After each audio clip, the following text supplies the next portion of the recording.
ఈరోజు మనం ఒక చాలా కీలకమైన క్లిష్టమైన పరిస్థితి గురించి మాట్లాడుకుందాం. అదే హార్మూజ్ జలసంధి సంక్షోభం. ఇది భారతదేశాన్ని ఒక గారడీ చేయాల్సిన స్థితిలోకి ఎలా నెట్టిందో చూద్దాం. ఒక ప్రశ్నతో మొదలుపెట్టద్దాం. పర్షియన్ గల్ఫ్లో అంటే మనకు వేల కిలోమీటర్ల దూరంలో జరుగుతున్న ఒక నావికాదళ ఘర్షణకు మనింట్లో మన వంటగదిలో ఉండే గ్యాస్ సిలిండర్ ధరకు సంబంధమేంటి?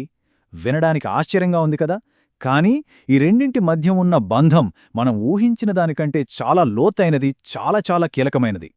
సరే, ఈ సంబంధాన్ని అర్థం చేసుకోవాలంటే ముందుగా మనం మ్యారిటైమ్ చోక్ పాయింట్ అనే మాట గురించి తెలుసుకోవాలి. అదేంటంటే సింపుల్గా చెప్పాలంటే సముద్రపు ఇరుకైన మార్గమన్నమాట. ఇది ప్రపంచ వాణిజ్యానికి, భద్రతకు అచ్చం మన శరీరంలో గుండెకాయలాంటిది. సరే, ఇక మన విశ్లేషణలో మొదటి విభాగానికి వచ్చేద్దాం. అసలు ప్రపంచంలోనే అత్యంత కీలకమైన ఆ మార్గం ఎలా మూసుకుపోయింది? జరిగిందేంటంటే ఇరాన్కి, అమెరికా, ఇజ్రాయెల్కి మధ్య ఘర్షణలు బాగా ముదిరిపోయాయి. దాని ఫలితంగా హార్మూజ్ జలసంధి గుండా రాకపోకలు ఆగిపోయాయి. ఒక్కసారి ఆలోచించండి, ఈ యొక్క చిన్న దారినుంచే ప్రపంచంలోని 5వ వంతు అంటే దాదాపు 20% చమురు రవాణా అవుతోంది.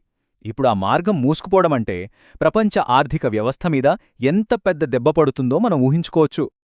మరి ఈ ప్రపంచ సంక్షోభం ప్రత్యేకంగా మన దేశంపై, భారతదేశంపై ఎలాంటి ప్రభావం చూపింది? మన దేశ ఇంధన జీవనాడి ఎలా తెగిపోయే ప్రమాదంలో పడిందో ఇప్పుడు చూద్దాం. ఈ సంఖ్య చూడండి, దాదాపు 50%. అంటే భారతదేశం తన మొత్తం ఇంధన అవసరాలలో దాదాపు 50% దిగుమతులపైనే ఆధారపడి ఉంది. అందులోనూ ఎక్కువ భాగం ఈ ప్రాంతం నుంచే వస్తోంది. ఇప్పుడు ఆ మొత్తం సప్లై చైన్ తెగిపోయిందన్నమాట. ఇక ముఖ్యంగా ముడి చమురు విషయానికి వస్తే మన ఆధారపడటం ఇంకా ఎక్కువ. మనకు వచ్చే ముడి చమురు దిగుమతుల్లో 80% పైగా ఇదే హార్మూజ్ జలసంధి నుంచే రావాలి. అయితే అన్నింటికన్నా మనల్ని ఎక్కువ ఆందోళనకు గురిచేసే విషయం ఏంటో తెలుసా? మన వంట గ్యాస్ అంటే లిక్విఫైడ్ పెట్రోలియం గ్యాస్. మన ఎల్పీజీ సరఫరాలో ఏకంగా 90% మధ్యప్రాచ్యం నుంచే వస్తోంది. ఇది నేరుగా ప్రతి ఇంటిపైన, ప్రతి వంటగదిపైన పడే దెబ్బ. ఇలా సప్లై ఒక్కసారిగా ఆగిపోవటంతో గ్యాస్ ట్యాంకర్లు ఎక్కడివక్కడే సముద్రంలోనే నిలిచిపోయాయి.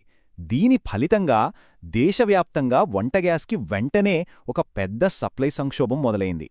ఈ సంక్షోభం ఎంత తీవ్రంగా ఉందో చెప్పడానికి ఈ పట్టిక చూడండి. BW Elm, Green Asha, Jag Vasant ఇలా చాలా నౌకలు గమ్యం చేరకుండా సముద్రంలోనే చిక్కుకుపోయాయి. ఇవి కేవలం పేర్లు కాదు, మన ఇళ్లకు చేరాల్సిన ఇంధనాన్ని మోస్తున్న నిజమైన నౌకలు. దీని తక్షణ ఫలితం ఏమైందంటే ప్రతి కుటుంబం మీద భారం పడింది.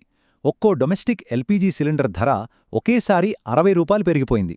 ఇది ఈ సంక్షోభం మనపై మోపిన మొదటి ఆర్థిక దెబ్బ. సరే, ఈ ప్రభావం కేవలం ఇంధనం, వంటగ్యాస్కే ఆగిపోలేదు. ఈ సంక్షోభం మన ఆర్థిక వ్యవస్థ అంతటా ఎలాంటి అలజడి సృష్టిస్తుందో ఇప్పుడు కొంచెం లోతుగా చూద్దాం. ఈ చార్ట్ చూస్తే మనకొక్క విషయం స్పష్టంగా అర్థమవుతుంది. సమస్య కేవలం చమురు, గ్యాస్కు మాత్రమే సంబంధించింది కాదు. మన ఆర్థిక వ్యవస్థ, ఎరువుల దిగుమతుల కోసం, వేరే వాణిజ్యం కోసం, ఇంకా గల్ఫ్ నుంచి మనవాళ్లు పంపే డబ్బు కోసం కూడా ఆ ప్రాంతంపై ఎంతలా ఆధారపడి ఉందో చూడండి. అందుకే ఈ రెండో దశ ప్రభావాలు మరింత తీవ్రంగా ఉండే ప్రమాదముంది.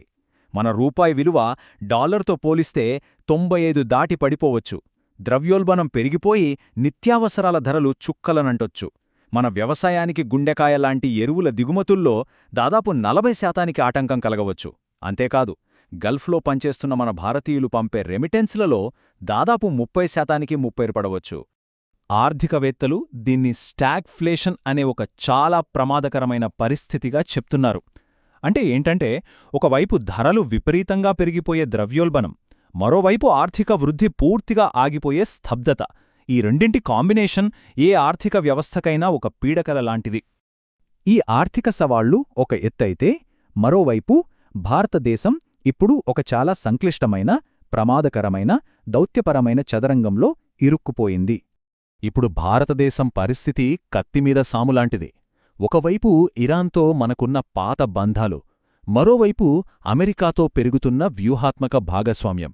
వీటన్నింటికీ మించి గల్ఫ్ ప్రాంతాల్లో నివసిస్తున్న దాదాపు 1 కోటి మంది భారతీయుల భద్రత, వాళ్లందరి భవిష్యత్తు ఇప్పుడు ప్రశ్నార్థకంగా మారింది.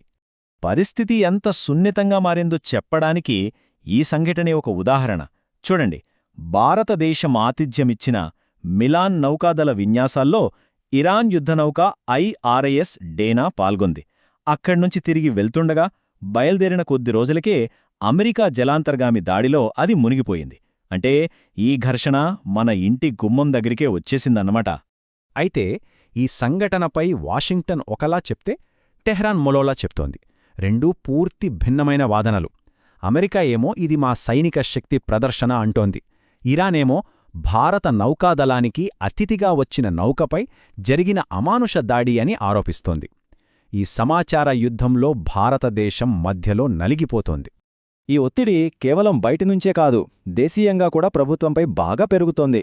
ప్రతిపక్ష నాయకుడు రాహుల్ గాంధీ ప్రభుత్వం దేశ వ్యూహాత్మక స్వయం ప్రతిపత్తిని అమెరికాకు తాకట్టు పెట్టిందంటూ తీవ్రంగా విమర్శించారు. అయితే ఈ విమర్శలకు ప్రభుత్వం మాత్రం చాలా జాగ్రత్తగా, ఆచితూచి స్పందించింది.